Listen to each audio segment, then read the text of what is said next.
सुप्रभातम। आप सभी का संज्ञा प्रकरण की कक्षा में स्वागत है।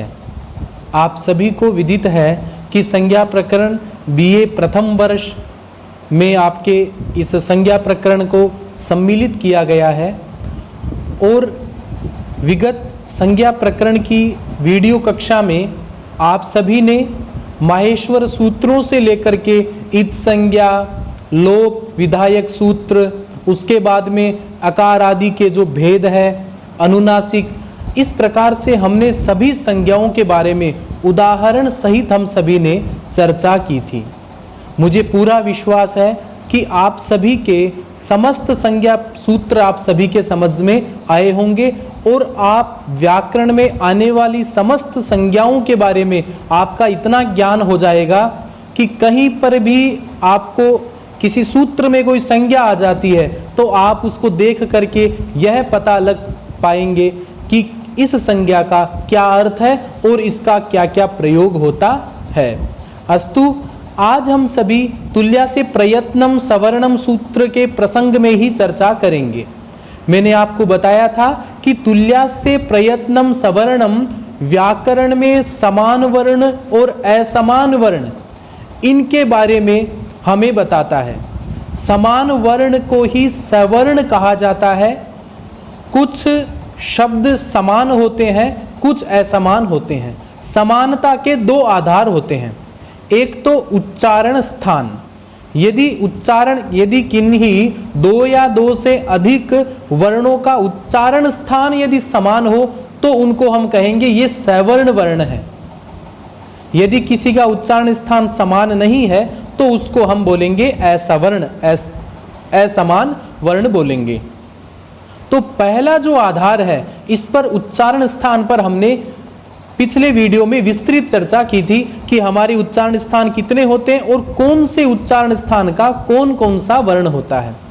आज हम सभी एक नया आधार, उसका नाम है प्रयत्न, उसके बारे में हम सभी चर्चा करेंगे। क्योंकि तुल्या से प्रयत्नम सवर्णम सूत्र है, वह सवर्ण संज्ञा करते हुए हमें बताता है कि जिसका उच्चारण स्थान समान हो और जिसके प्रयत्न समान हो उनको कहते हैं हम क्या? सवर्ण कहते हैं। प्रयत्न के बारे में मैंने आपको बताया था कि यत्न दो प्रकार के होते हैं। एक आभ्यंतर यत्न, एक होता है बाह्य यत्न। आभ्यंतर यत्न का दूसरा नाम है प्रयत्न। आपकी परीक्षा में ऐसा प्रश्न आ सकता है कि तुल्या से प्रयत्नम सवर्णम में प्रयत्नम का अर्थ क्या है? तो वहां पर प्रयत्नम का अर्थ वहां पर आभ्यंतर प्रयत्न है, क्योंकि यत्न दो प्रकार के होते हैं। यत्न का अभिप्राय यह होता है कि हम किसी भी वर्ण का उच्चारण करते हैं तो हमें थोड़ा आयास, थोड़ा श्रम करना पड़ता है, तो उसी को यत्न कहते हैं। और आभ्यंतर यत्न में क्या होता है? एक विशेष प्रकार का बल, आंतरिक बल वहां पे प्रयोग होता है, इसलिए आभ्यंतर यत्न का दूसरा नाम प्रयत्न कहलाता है। हम सभी यत्नों के बारे में विशेष चर्चा करेंगे। अब आप देखिएगा, एक इसमें मैंने स्लाइड के माध्यम से आपको समझाया है, इसको समझते हैं हम सभी। पहला मैंने लिखा है, जिन वर्णों का प्रयत्न समान हो वे भी परस्पर सवर्ण होते हैं। दूसरा आधार है, पहला उच्चारण स्थान समान हो वो एक दूसरे के समान होते हैं, दूसरे का प्रयत्न समान हो उसको क्या कहते हैं? सवर्ण कहते हैं। अब देखिएगा, यह इसको भी आप समझ लो, यत्न दो प्रकार के होते हैं। आभ्यंतर यत्न है जिसका दूसरा नाम प्रयत्न है, बाह्य यत्न है। यह आपके भेद बता दिए मैंने। अब देखिएगा आगे, अब मैं आपको आभ्यंतर यत्नों के बारे में आपको मैं समझा रहा हूं, आप सभी अच्छे से इसको समझेंगे। ये रहे आपके, देखो, आभ्यंतर यत्न 5 प्रकार के होते हैं। कितने प्रकार के होते हैं? 5 प्रकार के। कौन कौन से प्रकार है? यह आपके सामने प्रकार है, मैं आपको बता देता हूं। पहला यत्न है, आभ्यंतर यत्न है, उसका पहला भेद है स्पृष्ट, दूसरा है ईशत स्पृष्ट, तीसरा ईशत द्विवृत, चौथा विवृत और पांचवा संवृत। आभ्यंतर यत्नों के 5 प्रकार होते हैं। पहला स्पृष्ट होता है। स्पृष्ट जो शब्द है वो स्पर्श से बना है। स्पर्श का अर्थ क्या होता है? टच होना। तो स्पृष्ट वर्ण क्या होता है? जहां पे स्पर्श हो। क्या स्पर्श हो? अब देखिएगा, क से लेकर मैं तक सभी वर्ण स्पर्श वर्ण कहलाते हैं। क, ख, ग, कैसे लेकर आप मैं तक सभी वर्णों का उच्चारण कीजिए। आप देखेंगे कि आपके उच्चारण स्थान स्पर्श हो रहे हैं। एक उच्चारण स्थान आपस में दूसरे से क्या हो रहा है? आपस में स्पर्श हो रहा है। इसलिए क्या होगा? ये सभी स्पर्श वर्ण कहलाते हैं। इसलिए स्पृष्ट वर्ण होते हैं वो 25 होते हैं, 25 ही होते हैं। कैसे लेकर मैं तक देखिएगा, कै वर्ग में 5, च वर्ग में 5, ट वर्ग में 5, त वर्ग में 5 और पै वर्ग में 5। तो 5 × 5 कितने हो गए? 25 हो गए ना। आपके समझ में आ गया ना? स्पृष्ट में कितने वर्ण होते हैं? 25, 25 होते हैं। अब देखिएगा आगे हम दूसरा आभ्यंतर यत्न पढ़ रहे हैं। उसका नाम है ईशत स्पृष्ट। देखो संस्कृत में ईशत एक अव्यय है, उसका अर्थ होता है थोड़ा। क्या होता है उसका अर्थ? थोड़ा। जैसे आपको थोड़ा घी चाहिए तो बोलोगे ईशत सर्पी ही, थोड़ा घी। तो ईशत को बोलते हैं थोड़ा। स्पृष्ट का मतलब स्पर्श होना। जब उच्चारण स्थान आपस में थोड़े से टच हो, थोड़े से स्पर्श हो, उसको कहा जाता है ईशत स्पृष्ट कहा जाता है। आपके समझ में आ गया? ईशत स्पृष्ट में 4 वर्ण आते हैं, 4 अक्षर आते हैं। पहला है य, दूसरा र, तीसरा ल, चौथा व। ये 4 अक्षर आते हैं। एक बात आपको बताऊं, एक रोचक बात है कि य, र, ल, व को अंतस्थ कहा जाता है। ये आपके परीक्षा में बहुत बार प्रश्न पूछते हैं कि अंतस्थ वर्ण कौन कौन से होते हैं। अंतस्थ होते हैं य, र, ल, व। ये चारों के चारों वर्ण अंतस्थ होते हैं। जब हम इनको बोलते हैं तो श्वास अंदर का अंदर ही रह जाता। देखिएगा य, र, ल, व। ये 4 जब बोलते हैं अंतः तिष्ठति, अंदर रहने के कारण इनको अंतस्थ वर्ण कहा जाता है। आपके समझ में आ गया? अब देखिएगा, अब एक ईशत विवृत, इसको पहले नहीं पढ़ते हैं हम, इसके पहले पढ़ते हैं विवृत को पढ़ते हैं। किसको पढ़ते हैं? विवृत को पढ़ते हैं। देखो विवृत का अर्थ होता है खुला हुआ। विवृत का अर्थ होता है खुला हुआ। संवृत का अर्थ होता है संकुचाया हुआ। जब मुंह खुला हुआ रहता है उसको बोलते हैं विवृत, और जब मुंह सिकोड़ लेते हैं उसको बोलते हैं संवृत। आपके समझ में आ गया? विवृत आभ्यंतर यत्न में कौन कौन से वर्ण आते हैं? देखो पूरे के पूरे स्वर होते हैं वो विवृत में आते हैं। आप ध्यान रखेंगे, आपके परीक्षा में प्रश्न आ जाए ना कि विवृत के अंदर कौन कौन से वर्ण आते हैं। आप इतना ध्यान रख लेना, अच प्रत्याहार या स्वर। अब मैं आपको देखो अच प्रत्याहार बोलता हूं, आप अपने आप पता कर लोगे कि संवृत है या विवृत है। देखो अ, ई, उ, री, ली, ए, ओ, आई, औ। आप देखिएगा मेरा मुंह खुला था। सभी स्वरों में, सभी वोवेल्स में मेरा मुंह खुला हुआ था, इसलिए स्वरों को विवृत आभ्यंतर यत्न कहा जाता है। अब आपके समझ में आ गया? तो विवृत का मतलब क्या हो गया?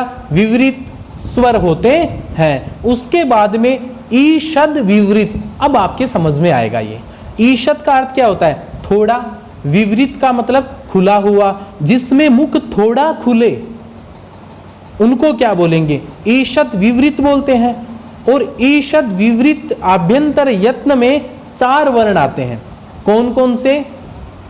स, श, है, ये आते हैं इसमें। अब देखिएगा यहां पर भी बहुत रोचक बात है। ये जो है ना स, श, स है, ये चारों के चारों वर्ण ऊष्म वर्ण कहे जाते हैं। कौन से वर्ण कहे जाते हैं? ऊष्म वर्ण कहे जाते हैं। सर्दी के दिनों में ठिठुरता हुआ व्यक्ति क्या करता है? शीतकार करता है। क्यों? उसको ऊष्मा चाहिए, है ना। इसीलिए स, श, स है, इन चारों वर्णों का प्रयोग जब हम करते हैं तो ऊष्मा हमें प्रतीत होती है, इसलिए इनको ऊष्मा वर्ण कहा जाता है। आपके समझ में आ गया? ईषद विवृत आभ्यंतर यत्न में कौन कौन से वर्ण आते हैं? ऊष्म वर्ण आते हैं। ऊष्म वर्ण किनको कहते हैं? स, श, स है, इन चारों को ऊष्म वर्ण कहा जाता है। आप सभी के समझ में आ गया? अब देखिएगा, एक है संवृत। क्या है? संवृत है। संवृत का अर्थ मैंने आपको बताया था, सिकोड़ा हुआ। इसमें सिर्फ ह्रस्व ए का प्रयोग होता है। ह्रस्व ए। एक आपको बात बता दूं, देखो मैंने कहा था ना, हमारे संस्कृत व्याकरण है उसकी एक विशेषता है, जब हम ए कहते हैं तो उस ए के साथ में 18 भेद उसके साथ में ऑटोमेटिकली आ जाते हैं। हिंदी में ए कहते हैं तो ए ही आता है, आ कहते हैं तो आ ही आता है, आप्लुत कहते हैं तो प्लुत आता है। परंतु संस्कृत में ए कहते हैं तो ए के साथ में आ भी आ जाता है, ए के साथ में आ प्लुत भी आ जाता है।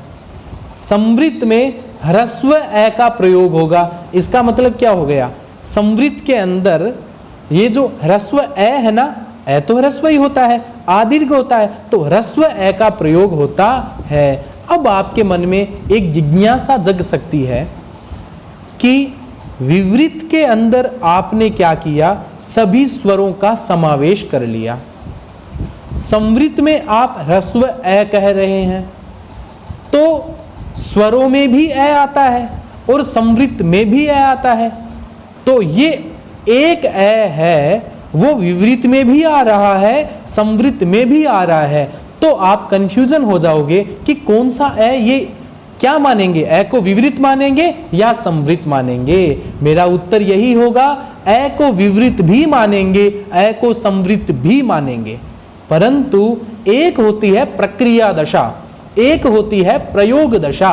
प्रक्रिया दशा का अर्थ क्या होता है? जब हम प्रक्रिया करते हैं ना व्याकरण की, जैसे राम के अंत में ए है, राम प्लस ए प्लस ए, ये होती है प्रक्रिया दशा। तो जब आप प्रक्रिया होना तो उसमें जब आप ए बोलो तो आपको विवृत बोलना है, ए बोलना है। क्या बोलना है? ए। संवृत जब आप इसका प्रयोग दशा में प्रयोग करना है, प्रयोग दशा मतलब आप सामान्य बोलचाल में ए का प्रयोग करते हो तो आपको ए बोलना है, ए नहीं बोलना है। आप समझ रहे हैं ना? यही अंतर है। ए में एक ए विवृत हो जाता है, एक ए संवृत हो जाता है। यदि उस ए का प्रयोग दशा में है तो वो संवृत कहलाता है, यदि उस ए का प्रयोग प्रक्रिया दशा में है तो वह ए विवृत आभ्यंतर यत्न कहलाता है। आपके समझ में आ गया?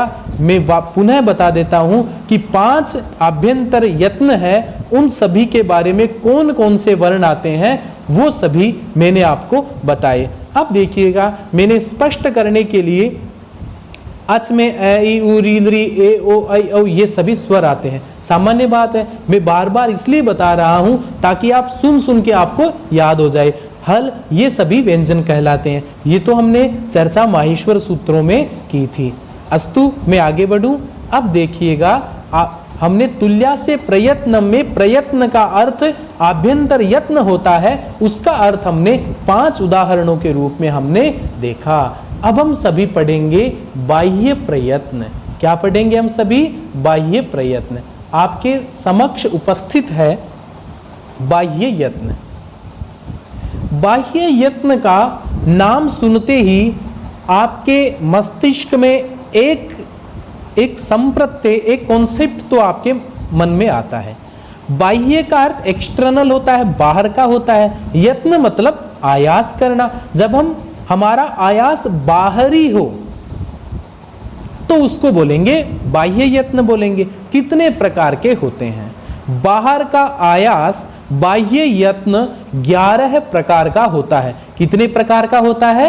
11 प्रकार का होता है। अब देखिएगा, मैं आपको बताता हूं कौन कौन से होते हैं। विवार, श्वास, अघोष, 3 ये हो गए। उसके बाद में आप ध्यान रखना, 3 विवार, श्वास, अघोष हो गया। उसके बाद संवार, नाद, घोष, 3 ये हो गए। उसके बाद में उदात्त, अनुदात्त, स्वरित, ये हो गए। उसके बाद में एक हो गया आपका अल्प प्राण, एक हो गया आपका महाप्राण। याद रह जाएंगे, विवार, श्वास, अघोष 3, उसके बाद में संवार, नाद, घोष 3 और 3 6, 3 फिर उदात्त, अनुदात्त, स्वरित 3 ये, अंत में अल्प प्राण और महाप्राण 11 होते हैं। अब देखो हम सभी कौन कौन से वर्ण आते हैं। हमारे पूरे वर्णों को बांट दिया गया है और ये आपके जो बाह्य यत्न है ना, वो आपके हिंदी में भी आते हैं। जब आप RAS का एग्जाम दो, सब इंस्पेक्टर का एग्जाम दो, तो आपको वहाँ पे हिंदी बहुत अच्छी होनी चाहिए। तो आप यदि आप संस्कृत पढ़ते हैं तो ये आप एक सामान्य बात मानिएगा, आपकी हिंदी व्याकरण और अच्छी होगी। आपको पता है ना, हमारी संस्कृत को क्या कहा जाता है? सभी भाषाओं की माँ कहा जाता है। माँ इसलिए कहा जाता है क्योंकि सभी भाषाओं में जो नियम है वो हमारी संस्कृत से ही आते हैं। समझ में आ गए ना? इसलिए आप वो भी आप फायदा देख सकते हैं। अस्तु देखिएगा, हाँ, पहले आपके सामने समुपस्थित है बाह्य यत्न में विवार, श्वास और अघोष। इनमें कौन कौन से वर्ण आते हैं? वर्ग का प्रथम और दूसरा और उसके बाद में ऊष्म वर्ण। आपको याद रखना है, वर्ग है ना, कै वर्ग, चै वर्ग, टै वर्ग, इन सभी वर्गों का पहला वर्ण और दूसरा वर्ण, पहला और दूसरा, उसके बाद में ऊष्म वर्ण, ये 3 चीज याद रख लो। विवार, श्वास, अघोष आपका कंप्लीट हो गया। मैं बताता हूं, जैसे कै वर्ग का पहला अक्षर क्या हुआ? कै हो गया ना, दूसरा ख हो गया। चलो, चै वर्ग का पहला और दूसरा, पहला चै हो गया, दूसरा छ हो गया। टै वर्ग का पहला टै हो गया, टै वर्ग का दूसरा ठ हो गया, टै वर्ग का पहला टै हो गया, टै वर्ग का दूसरा थ, पै वर्ग का प, फ और ऊष्म वर्ण बोले हैं स, श, स। ये तीनों वर्ण आपके अघोष किस में आ जाते हैं? विवार, श्वास, अघोष। आपकी परीक्षा में पूछे जाते हैं विवार, श्वास और अघोष, इन तीनों में कौन कौन से वर्ण आते हैं। क्या याद रखोगे? सभी वर्गों का पहला और दूसरा वर्ण, साथ में ऊष्म वर्ण। ऊष्म का वर्ण मतलब स, श, स आदि। आगे बढ़े चलिएगा। अब हमारे सामने 3 बाह्य यत्न और आते हैं, संवार, नाद, घोष। इनमें आता है वर्ग का तीसरा अक्षर और वर्ग का चौथा अक्षर। इतना आप याद रख लो, आपके तीनों के तीनों बाह्य यत्न हो गए। देखो, कै वर्ग का तीसरा अक्षर कौन सा होता है? ग होता है ना। कै वर्ग का चौथा घ होता है। चै वर्ग का ज, चौथा झ। टै वर्ग का तीसरा ड, चौथा ढ। टै वर्ग का तीसरा द, चौथा ध। पै वर्ग का तीसरा ब, चौथा भ। इस प्रकार से आप सभी ने देखा संवार, नाद, घोष आपको याद करना है। तो आप कैसे याद करोगे? वर्ग का तीसरा और चौथा, इतनी बात याद रख लो, आपके तीनों के तीनों आपके कंप्लीट हो जाएंगे। आगे बढ़े चलिएगा। अब है उदात्त, अनुदात्त, स्वरित। समझ में आ गया? सभी अच, मैंने क्या लिखा है? अच। आपके लघु सिद्धांत कौमुदी में तो वाक्य दिए हुए हैं। आप हो सकता है आपको कंठस्थ करने में थोड़ी इसमें समस्या आए, इससे आप अच्छे से समझ सकते हैं। देखिएगा, उदात्त, अनुदात्त, स्वरित ये तीनों आते हैं अचों में। अच में कौन कौन से वर्ण आते हैं? अ, ई, उ, री, ली, ए, ओ, ऐ, औ आते हैं। अब देखो, अ है वो उदात्त भी होता है, अनुदात्त भी होता है, स्वरित भी होता है। ये तीनों क्या है? इसके लिए मैंने आपको देखो, उच्चैर उदात्त है, नीचैर अनुदात्त है, उसके बाद में समाहार स्वरित है। तीनों मैंने सूत्र समझाए थे, आप जाकर के वहां पे पढ़ लो इनके बारे में क्या क्या होते हैं। अस्तु, तो इन तीनों में अच आ जाते हैं।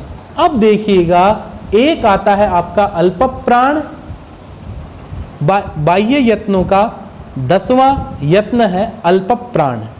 अल्प प्राण का अर्थ, अल्प मतलब थोड़ा, प्राण मतलब श्वास, इसमें हमारी थोड़ी सी श्वास का प्रयोग हो। कौन कौन से? वर्ग का तीसरा और पहला और पांचवा वर्ण अल्प प्राण कहलाते हैं। ध्यान रखो, 1 3 5 कैसे याद करोगे? अल्प प्राण 1 3 5 मतलब वर्ग का पहला, वर्ग का तीसरा और वर्ग का पांचवा वर्ण अल्प प्राण कहलाता है। साथ में यण लिखा है। यण का मतलब, यण में कौन कौन से आते हैं? प्रत्याहार में ढूंढो माहेश्वर सूत्रों में जाकर के। य, हयवरट का य, व, र और ल, ये सभी आपके यण में आ जाते हैं ना। अस्तु, आगे देखते हैं महाप्राण। महाप्राण में क्या आएंगे? महाप्राण में महा मतलब अत्यधिक श्वास का प्रयोग होगा। उसमें आता है दूसरा तथा चौथा वर्ण और शल प्रत्याहार।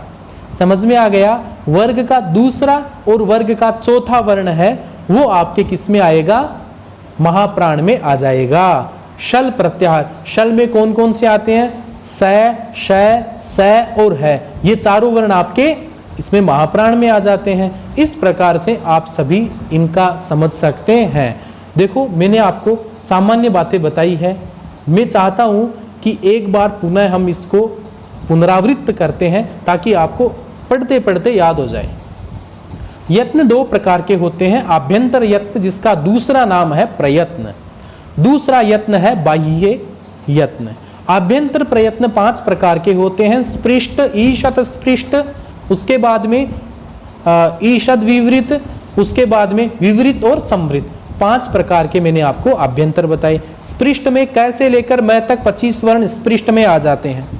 उसके बाद में स्पृष्ट के बाद में आपके आते हैं ईशत स्पृष्ट है, उसमें य, र, ल, व अंतस्थ वर्ण आ जाते हैं।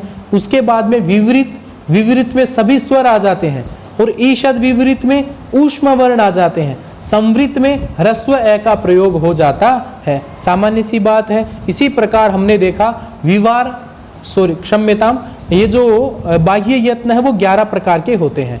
विवार श्वास अघोष में वर्ग का पहला और दूसरा, उसके बाद में वर्ग का पहला और दूसरा, उसके और यही बताए थे ना मैंने आपको, विवार श्वास अघोष में वर्ग का पहला और दूसरा और ऊष्म वर्ण स, श, स ये आ जाते हैं। उसके बाद में संवार नाद अघोष, संवार नाद घोष में वर्ग का तीसरा और चौथा वर्ण आ जाता है। उसके बाद में उदात्त, अनुदात्त और स्वरित में क्या आ जाता है? अच आ जाते हैं। अल्प प्राण में वर्ग का पहला तीसरा और पांचवा और साथ में यण प्रत्याहार। महाप्राण के अंदर वर्ग का दूसरा, चौथा वर्ण और शल प्रत्याहार हो जाते हैं। अस्तु, तो इस प्रकार से हम सभी ने इनके बारे में, प्रयत्नों के बारे में चर्चा की। आप अपनी अभ्यास पुस्तिका निकाल करके मैंने जो जो बताए आप उनकी सारणी बनाते हो, याद करते हो, तो ये निश्चित मानिएगा आपके ज़रूर समझ में आएंगे। आप भी थोड़ा प्रयास करो, थोड़ा मैं करूँगा, एक दूसरे मिलकर प्रयास करेंगे तो आपके लिए व्याकरण बहुत ही सरल और सहज हो जाएगी। इस प्रकार से हमने यत्नों के बारे में देखा है। अब देखिएगा आगे कौन सा सूत्र आता है। अब आगे एक सूत्र आएगा अनुदित सवर्ण से चा प्रत्यय। वह सूत्र क्या करता है कि ऐसा अण जो प्रत्यय नहीं हो और उसके बाद में वो क्या बताएगा हमें, वो भी समान वर्णों के बारे में बताएगा। तो उसके बारे में भी हम थोड़ा देख लेते हैं ताकि आपके आगे कन्फ्यूजन न हो। आप सभी देखिएगा, यह आपका सूत्र आता है। सूत्र के बारे में मैंने आपको इसमें बताया है। अनुदित सवर्णस्य चा प्रत्यय नाम का सूत्र है। अस्तु, इस सूत्र का पदच्छेद करते हैं। पहला वर्ण है अण, दूसरा है उदित, तीसरा है सवर्णस्य, चौथा है च और है अप्रत्यय। देखो, मैंने इसका पदच्छेद इसलिए करता हूं ताकि आपके और अच्छे से समझ में आ सके। अब देखो ये क्या कहता है सूत्र, अण उदित सवर्णस्य च अप्रत्यय। तो पहला इसमें जो अण लिखा हुआ है, क्या लिखा हुआ है? अण। अब एक आपको बात बता दूं, अण एक प्रत्याहार है और आगे लिखा हुआ है उदित। अण के हण के अंदर उ है वो निकल जाएगा तो क्या बनेगा, अणुदित लिखा हुआ है ना, तो अण प्लस उदित लिखा हुआ है। क्या लिखा हुआ है, उदित। अब आप बोलोगे उदित वर्ण कौन कौन से होते हैं, आपको बताऊं, उदित वर्ण होते हैं कु, चु, टू, तु, पु। कै वर्ग, चै वर्ग, टै वर्ग, तै वर्ग और पै वर्ग, इन 5 वर्गों को उदित कहा जाता है। समझ में आ गया। सवर्णस्य, ये आपस में सवर्ण होते हैं। उसके बाद में क्या है, च ए प्रत्यय। ए प्रत्यय का अर्थ होता है उसका विधान किया हुआ वो प्रत्यय नहीं होना चाहिए।